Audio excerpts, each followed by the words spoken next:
आज की कहानी है घर जमाई, जो कि मुंशी प्रेमचंद जी की कहानी है। तो चलिए कहानी स्टार्ट करते हैं। हरिधन जेठ की दोपहरी में ऊख में पानी देकर आया और बाहर बैठा रहा। घर में से धुआं उठता नजर आता था, छन छन की आवाज़ भी आ रही थी। उसके दोनों साले उसके बाद आए और घर में चले गए। दोनों साले के लड़के भी आए और उसी तरह अंदर दाखिल हो गए, पर हरिधन अंदर ना जा सका। इधर 1 महीने से उसके साथ यहाँ जो बर्ताव हो रहा था, और विशेषकर कल उसे जैसी फटकार सुननी पड़ी थी, वह उसके पाँव में बेड़िया सी डाले हुए था। कल उसकी सास ही ने तो कहा था, मेरा ती तुमसे भर गया है, तुम्हारी जिंदगी का ठेका लिए बैठी हूँ क्या। और सबसे बढ़कर अपनी स्त्री की निष्ठुरता ने उसके हृदय के टुकड़े कर दिए थे। वह बैठी यह फटकार सुनती रही, पर एक बार भी तो उसके मुंह से न निकला, अम्मा तुम क्यों इनका अपमान कर रही हो। बैठी गटगट सुनती रही, शायद मेरी दुर्गति पर खुश हो रही थी। इस घर में वह कैसे जाए, क्या फिर वही गालियाँ खाने, वही फटकार सुनने के लिए। और आज इस घर में जीवन के 10 साल गुजर जाने पर यह हाल हो रहा है। मैं किसी से कम काम नहीं करता हूँ। दोनों साले मीठी नींद सोते रहते हैं और मैं बैलों को सानी पानी देता हूँ, छाटी काटता हूँ। वहाँ सब लोग पल पल पर चिलम पीते हैं। मैं आंखें बंद किए अपने काम में लगा रहता हूँ। संध्या समय पर घरवाले गाने बजाने चले जाते हैं। मैं घड़ी रात तक गाय भैंसे दूहता हूँ। उसका यह पुरस्कार मिल रहा है कि कोई खाने को भी नहीं पूछता, उल्टे और गालियाँ मिलती हैं। उसकी स्त्री घर से डोल लेकर निकली और बोली, जरा इसे कुएं से खींच लो, एक बूंद पानी नहीं है। हरिधन ने डोल लिया और कुएं से पानी भर लाया। उसे जोर से भूख लगी हुई थी, समझा अब खाने को बुलाने आएगी। मगर स्त्री डोल लेकर अंदर गई तो वहीं की हो रही। हरिधन थका मांधा सुधा से व्याकुल पड़ा सो रहा। सहसा उसकी स्त्री गुमानी ने आकर उसे जगाया। हरिधन ने पड़े पड़े ही कहा, क्या है, क्या पड़ा भी न रहने दोगी या और पानी चाहिए। गुमानी कटु स्वर में बोली, गुर्राते क्यों हो, खाने को बुलाने आई हूँ। हरिधन ने देखा उसके दोनों साले और बड़े साले के दोनों लड़के भोजन किए चले जा रहे हैं। उसकी देह में आग लग गई। मेरी अब यह नौबत पहुंच गई कि इन लोगों के साथ बैठकर खा भी नहीं सकता। मैं इतनी झूठी थाली चटकाने वाला हूँ। मैं इनका कुत्ता हूँ जिसे खाने के बाद टुकड़ा रोटी डाल दी जाती है। यही घर है जहाँ आज से 10 साल पहले उसका कितना आदर सत्कार होता था। साले गुलाम बने रहते थे, सास मुँह जोड़ती रहती थी, स्त्री पूजा करती थी। तब उसके पास रुपए थे, जायदाद थी। अब वह दरिद्र है। उसकी सारी जायदाद को इन्हीं लोगों ने कूड़ा कर दिया। अब रोटी के लिए भी लाले हैं। उसके जी में एक ज्वाला सी उठी कि इस वक्त अंदर जाकर सास और साली को भिगो भिगो कर लगाए, पर जब्त करके रह गया। पड़े पड़े बोला, मुझे भूख नहीं है, आज न खाऊंगा। गुमानी ने कहा, न खाओगे मेरी बला से। हाँ नहीं तो खाओगे, तुम्हारे ही पेट में जाएगा, कुछ मेरे पेट में थोड़ी ही जाएगा। हरिधन का क्रोध आंसू बन गया। वह मेरी स्त्री है जिसके लिए मैंने अपना सर्वस्व मिट्टी में मिला दिया। मुझे उल्लू बनाकर यह सब मुझे अब निकाल देना चाहते हैं। अब वह कहाँ जाए, क्या करे। उसकी सास आकर बोली, चलकर खा क्यों नहीं लेते जी, रूठते किस बात पे हो। यहाँ तुम्हारे नखरे सहने का किसी में बूता नहीं है। जो देते हो वह मत देना, और क्या करोगे। तुमसे बेटी ब्याई है, कुछ तुम्हारी जिंदगी का ठेका नहीं लिया है। हरिधन ने मर्मात हट बोकर बोला, हाँ अम्मा, मेरी भूल थी कि मैं यही समझ रहा था। अब मेरे पास क्या है कि तुम मेरी ज़िंदगी का ठेका लोगी। जब मेरे पास धन भी था तब सब कुछ आता था। अब दरिद्र हूँ, तुम क्यों बात पूछोगी। बूढ़ी सास भी मुंह फुलाकर भीतर चली गई। बच्चों के लिए बाप एक फालतू सी चीज़, एक विलास की वस्तु है, जैसे घोड़े के लिए चने या बाबुओं के लिए मोहन भोग। मोहन भोग उम्र भर न मिले तो किसका नुकसान है, मगर एक दिन रोटी दाल के दर्शन न हो तो फिर देखिए क्या हाल होता है। पिता के दर्शन कभी कभी शाम सवेरे हो जाते हैं। वह बच्चे को उछालता दुलारता है, कभी गोद में लेकर या उंगली पकड़कर सैर कराने ले जाता है, और बस यही उसके कर्तव्य की इति है। वह परदेश चला जाए, बच्चे को परवाह नहीं होती, लेकिन माँ तो बच्चे का सर्वस्व होती है। बालक 1 मिनट के लिए भी उसका वियोग नहीं सह सकता। पिता कोई हो, उसे परवाह नहीं, केवल एक उछालने कूदाने वाला आदमी होना चाहिए।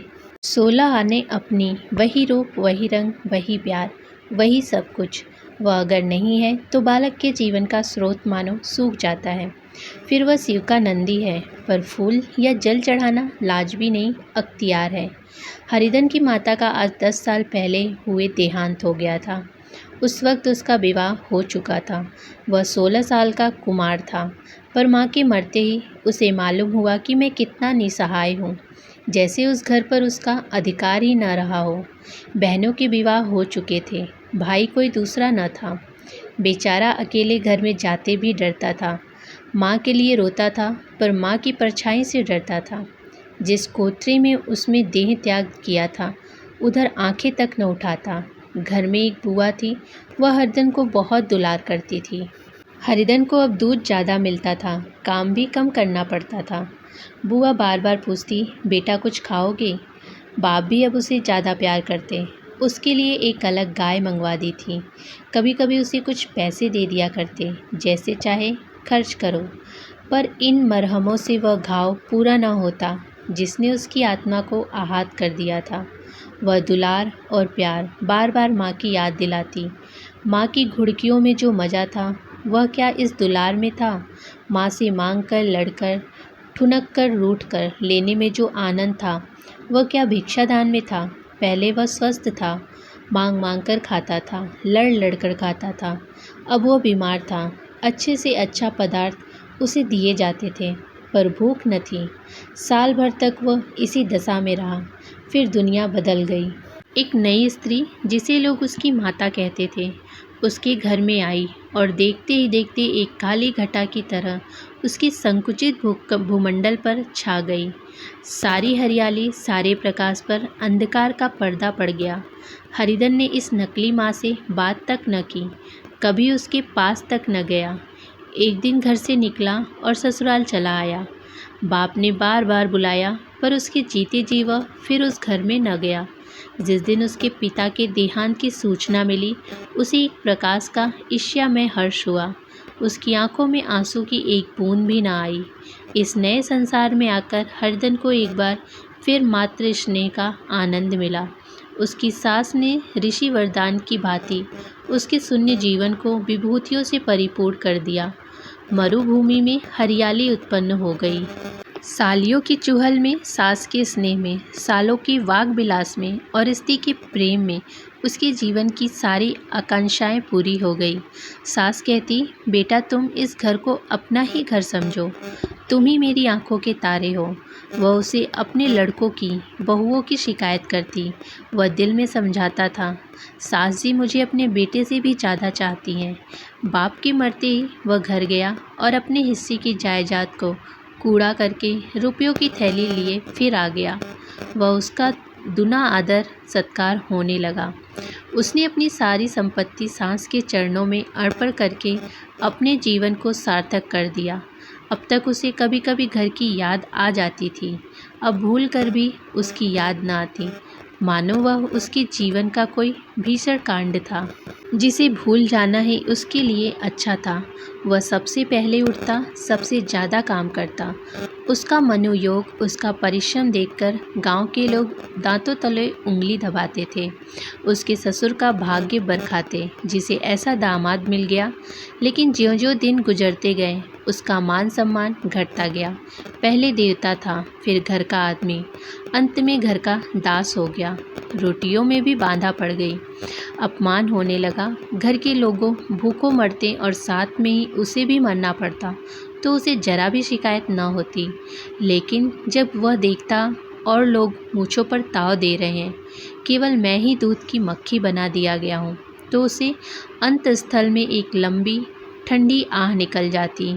अभी उसकी उम्र ही कुछ 25 साल की तो थी। इतनी उम्र इस घर में कैसे गुजरेगी। और तो और उसकी स्त्री ने भी आंखें फेर ली। यह उस विपत्ति का सबसे क्रूर दृश्य था। हरिधन तो उधर भूखा प्यासा चिंता दाह में चल रहा था। इधर घर में सासू जी और दोनों साले में बात हो रही थी। गुलाबी भी हाँ में हाँ मिलाती जाती थी। बड़े साले ने कहा, हम लोगों की बराबरी करते हैं, यह नहीं समझते कि किसी की ज़िंदगी भर का बीड़ा थोड़े ही लिया है। 10 साल हो गए, इतने दिनों में क्या 2-3 हज़ार न हड़प गए होंगे। छोटे साले ने कहा, मजूर हो तो आदमी घुड़के भी डांटे भी। अब इनसे कोई क्या कहे, न जाने इनसे कब पिंड छूटेगा भी या नहीं। अपने दिल में समझते होंगे मैंने 2,000 रुपये नहीं दिए हैं। यह नहीं समझते कि उनके 2,000 रुपये कब के उड़ चुके हैं। 1.25 सेर तो 1 जून को चाहिए। सास गंभीर भाव से बोली, बड़ी भारी खुराक है। गुनामी माता के सिर से जूं निकाल रही थी। सुलगते हुए भाव से बोली, निकम्मे आदमी को खाने के लिए ही चाहिए और काम ही क्या है। बड़े ने कहा, खाने की कोई बात नहीं है, जिसको जितना भूख होगा उतना ही खाएगा, लेकिन कुछ पैदा करना चाहिए। यह नहीं समझते कि पहनई से कितने दिन कटेंगे। छोटे, मैं तो एक दिन कह दूंगा, आप अपनी राह लीजिए, आपका कर्जा नहीं खाया है। गुलामी घर वालों की ऐसी ऐसी बातें सुनकर अपने पति से द्वेष करने लगी थी। अगर वह बाहर से 4 पैसे लाता तो इस घर में उसका कितना मान सम्मान होता। वह भी रानी बनकर रहती। न जाने क्यों कहीं बाहर जाकर कमाने में नानी मरती है। गुलामी की मनोवृत्ति अभी तक बिल्कुल बालपन की सी थी। उसका अपना कोई घर न था। उसी घर का हित अहित उसके लिए भी प्रधान था। वह भी उन्हीं शब्दों में विचार करती, इस समस्या को उन्हीं आँखों से देखती जैसे उसके घर वाले देखते। सच तो है, 2,000 रुपये क्या किसी के मोल ले लेंगे। 10 साल में 2,000 रुपये होते ही क्या हैं। 200 ही तो साल भर के हुए। क्या 2 आदमी साल भर में 200 रुपये भी न खाएंगे। फिर कपड़े लत्ते, दूध घी कुछ तो है। 10 साल हो गए, एक पीतल का छल्ला नहीं बना। घर में निकलते तो जैसे इनके प्राण निकलते हैं। जानते हैं जैसे पहले पूजा होती थी वैसे ही जन्म भर होती रहेगी। यह नहीं सोचते कि पहले की बात और थी और अब बात और है। बहू ही पहले ससुराल जाती है तो उसका कितना महात्म होता है। उसकी डोली से उतरते ही बाजे बजते हैं। गांव मोहल्ले की औरतें उसका मुंह देखने आती हैं और रुपए देती हैं। महीनों से घर भर में अच्छा खाने को मिलता है, अच्छा पहनने को। कोई काम नहीं लिया जाता, लेकिन 6 महीने बाद कोई उसकी बात भी नहीं पूछता। वह घर भर की लौड़ी बन जाती है। उसके घर में मेरी तो वही गति होती। फिर काहे को रोना। जो यह कहो कि मैं तो काम करता हूँ तो तुम्हारी भूल है। मजूर है, बात है, उसे आदमी डांटता भी है, मारता भी है। जब चाहता है रखता है, जब चाहता है निकाल देता है, कसकर काम लेता है। यह नहीं कि जब जी में आया कुछ काम किया, जब जी में आया पढ़कर सो रहे हो। हरिधन भी पड़ा अंदर ही अंदर सुलग रहा था कि दोनों साले बाहर आए और बड़े भैया साहब बोले, भैया उठो, तीसरा पहर ढल गया, कब तक सोते रहोगे, सारा खेत पड़ा हुआ है। हरिधन चट से उठ बैठा और तीव्र स्वर में बोला, क्या तुम लोगों ने मुझे उल्लू समझ लिया है। दोनों साले हक्का बक्का हो गए। जिस आदमी ने कभी जबान नहीं खोली, हमेशा गुलामों की तरह हाथ बांधे हाजिर रहा, वह आज एकाएक इतना आत्माभिमानी हो गया, यह उनको चौंका देने के लिए काफ़ी था। कुछ जवाब न सूझा। हरिधन ने देखा इन दोनों के कदम उखड़ गए हैं तो एक और धक्का देने की प्रबल इच्छा को रोक न सका। उसी ढंग से बोला, मेरी भी आंखें हैं, अंधा नहीं हूँ न ही बहरा हूँ, छाती फाड़कर काम करता हूँ, उस पर भी कुत्ता समझा जाऊँ। ऐसे गधे कहीं और होंगे। अब बड़े साले भी गर्म पड़े। तुम्हें किसी ने यहाँ बांध तो नहीं रखा। अब की हरिधन लाजवाब हुआ, कोई बात न सूझी। बड़े ने फिर उसी ढंग से कहा, अगर तुम यह चाहो कि जन्म भर पाहुने बने रहो और तुम्हारा वैसे ही आदर सत्कार होता रहे तो हमारे बस की बात नहीं है। हरिधन की आंखें निकाल कर कहा, क्या मैं तुम लोगों से कम काम करता हूँ। बड़े, यह कौन कहता है। हरिधन, तो तुम्हारे घर की यही नीति है कि जो सबसे ज़्यादा काम करे वही भूखों मारा जाए। बड़े, तुम खुद खाने नहीं गए, क्यों कोई तुम्हारे मुंह से कौर डाल देता? हरिधन ने होठ चबाकर कहा। मैं खुद खाने नहीं गया, कहते हुए तुम्हें लाज नहीं आती? नहीं, आई थी बहन तुम्हें बुलाने। हरिधन की आंखें खून उतर गया, दांत पीस कर रह गया। छोटे साले ने कहा, अम्मा भी आई थी, तुमने कह दिया तुम्हें भूख नहीं है, तो क्या करती? सास लपकती हुई अंदर से चली आ रही थी। यह बात सुनकर बोली, कितना कहकर हार गई, कोई उठे ना तो मैं क्या करूं? हरिधन ने विष, खून और आग से भरे हुए स्वर में कहा, मैं तुम्हारे लड़कों का जूठा खाने के लिए हूँ। मैं कुत्ता हूँ कि तुम लोग खाकर मेरे सामने रूखी सूखी रोटी का टुकड़ा फेंक दो? बुढ़िया ने ऐंठ कर कहा, तो क्या तुम लड़कों की बराबरी करोगे? हरिधन परास्त हो गया। बुढ़िया के एक ही वाक्य प्रहार ने उसका काम तमाम कर दिया। उसकी तनी हुई भौहें ढीली पड़ गई, आंखों की आग बुझ गई, भड़कते हुए नथने शांत हो गए। किसी आहत मनुष्य की भांति वह जमीन पर गिर पड़ा। क्या तुम मेरे लड़कों की बराबरी करोगे? यह वाक्य एक लंबे भाले की तरह उसके हृदय में चुभता चला जाता था। न हृदय का अंत था, न उस भाले का। सारे धन ने खाया, पर हरिधन न उठा। सास ने मनाया, सालियों ने मनाया, ससुर ने मनाया, दोनों साले मनाकर हार गए। हरिधन न उठा। वहाँ द्वार पर एक टाट पर पड़ा था। उसे उठाकर सबसे अलग कुएं पर ले गया और जगत पर बिछाकर पड़ा रहा। रात भीग चुकी थी। अनंत आकाश में उज्ज्वल तारे बालकों की भांति क्रीड़ा कर रहे थे। कोई नाचता था, कोई उछलता था, कोई हंसता था, कोई आंखें मीचकर फिर खेल देता था। रह रहकर कोई साहसी बालक सपाटा भरकर एक पल में उस विस्तृत क्षेत्र को पार कर लेता था और न जाने कहाँ छा जाता था। हरिधन को अपना बचपन याद आया, जब वह भी इसी तरह क्रीड़ा करता था। उसी बालक स्मृति उन्हीं चमकीले तारों की भांति प्रज्वलित हो उठी। वह अपना छोटा सा घर, वह आम का बाग जहाँ वह कीरिया चुना करता था, वह मैदान जहाँ कबड्डी खेला करता था, उसका सबको याद आने लगी। फिर अपनी स्नेहमयी माता की सदैव मूर्ति उसके सामने खड़ी हो गई। उन आँखों में कितनी करुणा थी, कितनी दया थी। ऐसे जान पड़ा मानो माता की आंखों में आंसू भरे, उसे छाती से लगाने के लिए हाथ फैलाए उसकी ओर चली जा रही है। वह उस मधुर भावना में अपने आप को भूल गया। ऐसा जान पड़ा मानो माता ने उसे छाती से लगा लिया है और उसके लिए सिर पर हाथ फेर रही हैं। वह रोने लगा, फूट फूट कर रोने लगा। उसी आत्म सामूहिक दशा में उसके मुंह से यह शब्द निकले, अम्मा, तुमने मुझे इतना भुला दिया। देखो तुम्हारे प्यारे लाल की क्या दशा हो रही है। कोई उसे पानी को भी नहीं पूछता। जहाँ तुम हो वहाँ मेरे लिए जगह नहीं है। सहसा गुमानी ने आकर पुकारा, क्या सो गए हो क्या तुम?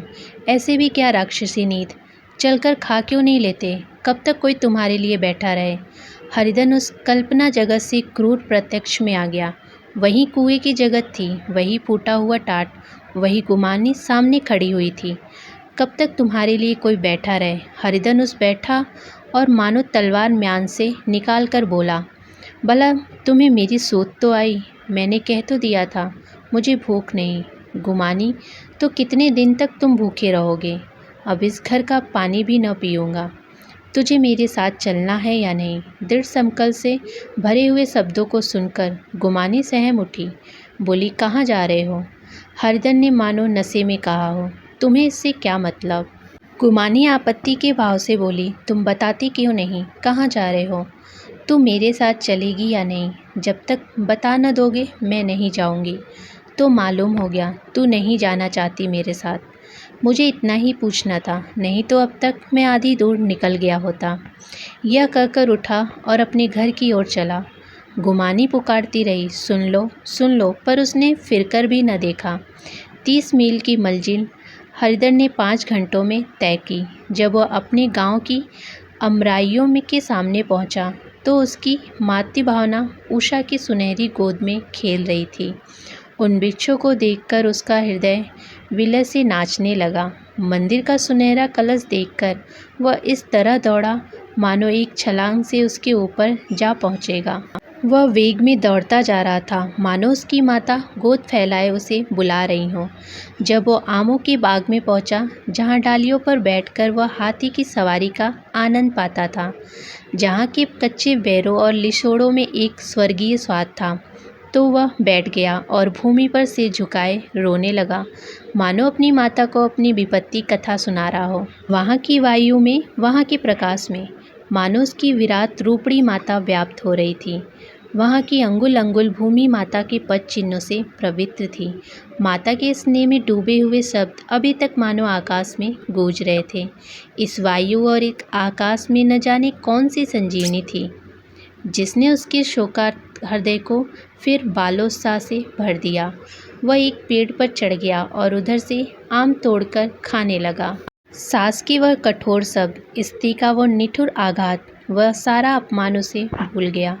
उसके पांव फूल गए थे, तलों में जलन हो रही थी, पर इस आनंद में उसे किसी बात का ध्यान न रहा। सहसा रखवाले ने पुकारा, वह कौन ऊपर चढ़ा है? उतर, अभी नहीं तो ऐसा पत्थर खींच के मारूंगा कि वहीं ठंडे हो जाओगे। उसने कई गालियाँ भी दी। इस फटकार और इन गालियों में इस समय हरिधन को अलौकिक आनंद मिल रहा था।